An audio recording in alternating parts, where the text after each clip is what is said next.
Hello, আপনারা সবাই কেমন আছেন? আজকের ভিডিওটা থেকে আমরা শুরু করতেছি হচ্ছে আমাদের প্রজেক্ট ম্যানেজমেন্টের মূল যে কনসেপ্টগুলা সেগুলা। সো আমরা আগের ভিডিওগুলোর মধ্যে দেখেছি, এই প্লেলিস্টের মধ্যে সফটওয়্যার ইঞ্জিনিয়ারিংয়ের বিভিন্ন কনসেপ্ট সম্পর্কে জেনেছি। এখন আমরা প্রজেক্ট ম্যানেজমেন্টের যে কনসেপ্ট সেগুলা সম্পর্কে জানবো এবং সফটওয়্যার ইঞ্জিনিয়ারিং এবং সফটওয়্যার ইঞ্জিনিয়ারিংয়ের যে প্রজেক্ট ম্যানেজমেন্ট সেগুলো একসাথ করে আমরা হচ্ছে এই প্লেলিস্টটাই তৈরি করতেছি। সো এই জন্য আপনারা সিরিয়ালি যখন হচ্ছে ভিডিওগুলো দেখবেন তখন হচ্ছে আপনাদের কাছে সফটওয়্যার ইঞ্জিনিয়ারিং এবং প্রজেক্ট ম্যানেজমেন্টের যে কনসেপ্টগুলো সেগুলো আস্তে আস্তে ধারণা আরও ক্লিয়ার হয়ে যাবে। সো আজকের এই ভিডিওটার মধ্যে আমরা হচ্ছে যেই কনসেপ্টটা নিয়ে আলোচনা করব সেটা হচ্ছে দ্য ট্রিপল কনসেপ্ট। সো এটা অনেক বেশি বিখ্যাত বলতে পারি যে সফটওয়্যারের প্রজেক্ট ম্যানেজমেন্টের ক্ষেত্রে। সো এটা মূলত হচ্ছে আপনার স্কোপ, টাইম অ্যান্ড কস্টের ব্যালেন্সের একটা অ্যাক্ট বলা হয়। সো এই জন্য আপনারা এখানে দেখতে পাচ্ছেন যে ট্রায়াঙ্গেল কনসেপ্ট। চলুন এখন দেখি যে এখানে ইঞ্জিনিয়ারিংয়ের মূল ভিত্তি কি কি রয়েছে, বা এটাকে কেন ইঞ্জিনিয়ারিংয়ের মূল ভিত্তি বলা হয় যে ট্রিপল কনসেপ্টকে। ঠিক আছে, সো এখন এখানে আপনারা একটা লক্ষ্য করতে পাচ্ছেন যে একটা ট্রায়াঙ্গেল দেওয়া আছে। সো তিনটা কোণা দেওয়া আছে। সো এটা একটু টপ, এটা একটু এখানে ওভারল্যাপ হয়ে গেছে, সো এটা বাদ দেন। সো এখন এখানে দেখতে পাচ্ছেন যে স্কোপ রয়েছে, টাইম রয়েছে এবং কস্ট রয়েছে। সো স্কোপটা আসলে কি? সো স্কোপটা হচ্ছে আমাদের যে প্রজেক্টটা তৈরি করব, আসলে প্রজেক্টটার মধ্যে কি কি ফিচার থাকবে।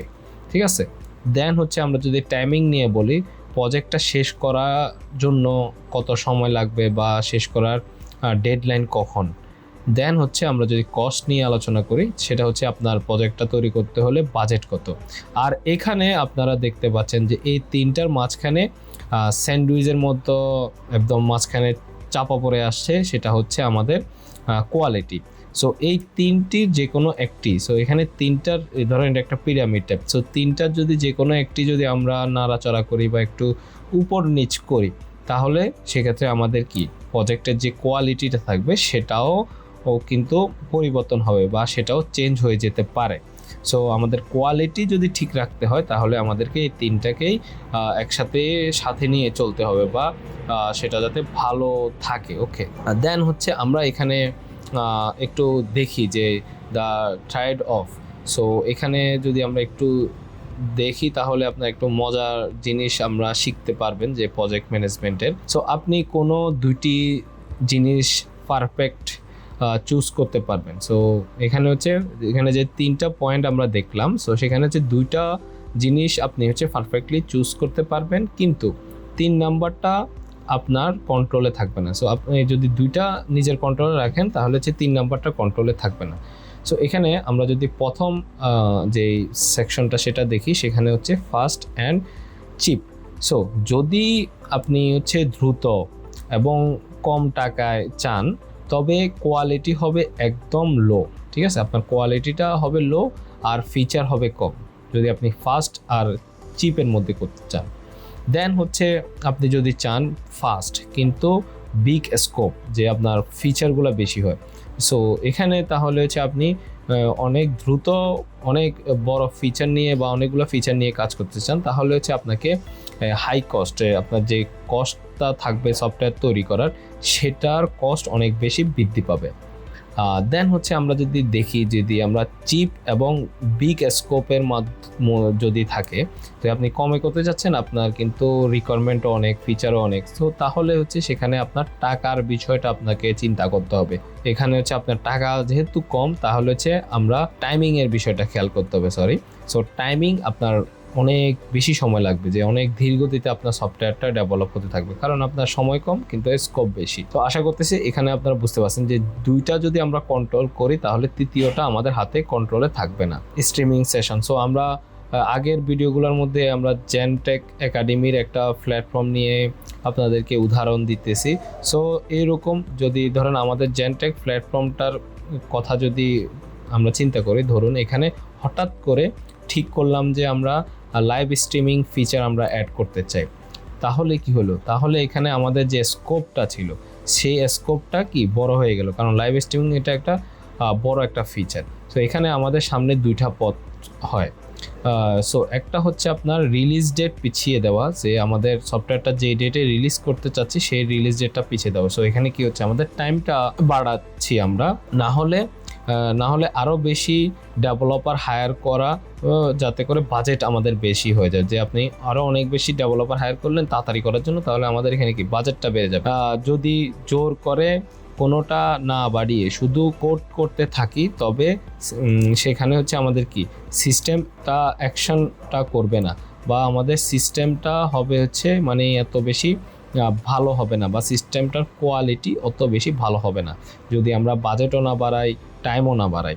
ঠিক আছে, যদি আমরা জোর করে না করতেই হবে, তাহলে কি আমাদের যে ফিচারটা লাইভ স্ট্রিমে সেটা অত বেশি ভালো হবে না। ঠিক আছে, সো আশা করতেছি আপনারা এই উদাহরণটা দিয়ে ভালো করেই বুঝতে পারছেন। সো এখন আমরা যদি এখানে দেখি, সো মনে রাখবেন যে কোয়ালিটি কোনো নেগোসিয়েশবল জিনিস না।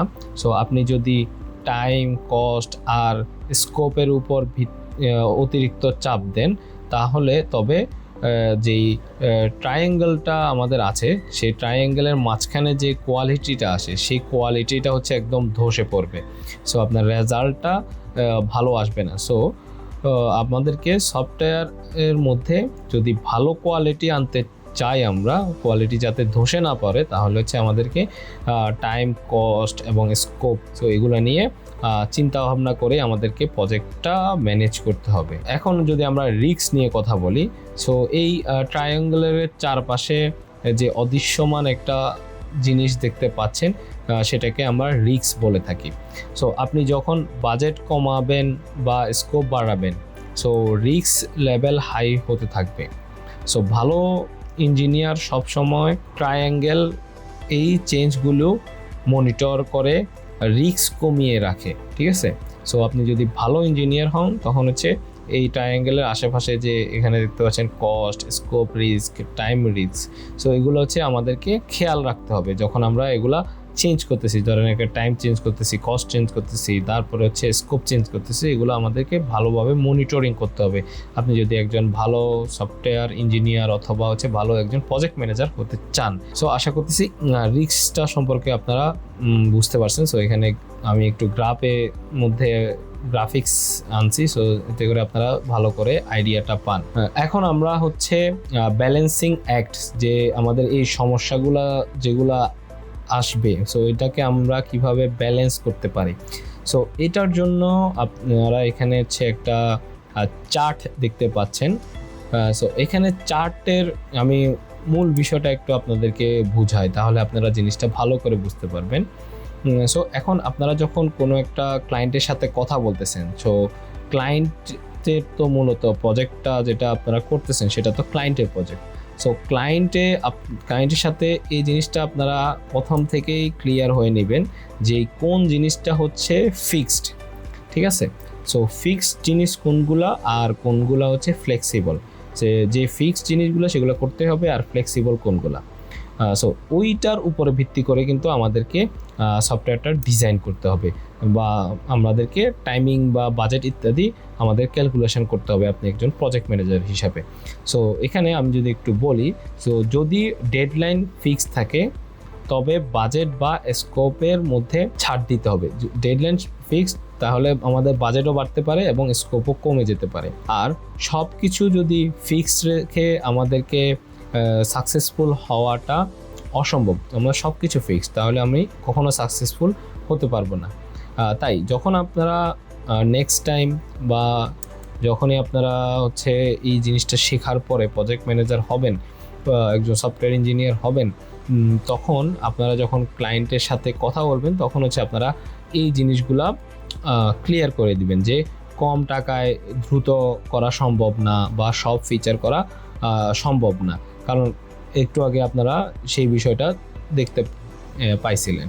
সো এরপর হচ্ছে আপনারা চাইলে এখানে এই চার্টটাও দেখতে পারেন যে scope, no changes, so flexible কি আছে, সো এই ইমপ্লিমেন্টেশন, সো এই জিনিসগুলো দেখতে পারেন যে কস্ট, ফিক্সড বাজেট, সো এইগুলা আপনারা একটু দেখে নিতে পারেন। আশা করতেছি আপনাদের কাছে প্রজেক্ট ম্যানেজমেন্টের যেই ব্যালেন্সিং যে গেমটা, সেই ব্যালেন্সিং গেমটা আশা করি আপনারা বুঝতে পারছেন। এখানে যদি কোনো সমস্যা বা আপনাদের কোনো কনফিউশন থাকে যে এই ট্রায়াঙ্গুলার শেপের যে বিষয়গুলো নিয়ে আমরা কথা বললাম, স্কোপ, টাইম, কস্ট এবং হচ্ছে রিস্ক নিয়ে কথা বলছি, সেগুলা যদি কনফিউশন থাকে কমেন্টে জানাতে পারেন, এবং ভিডিওটা যদি ভালো লাগে থাকে তাহলে লাইক করতে পারেন এবং কমেন্টে আপনার ফিডব্যাক দিতে পারেন আমাদের কি কি আরও ইমপ্রুভ করা প্রয়োজন। সো সবাই ভালো থাকবেন, সুস্থ থাকবেন, আল্লাহ হাফেজ।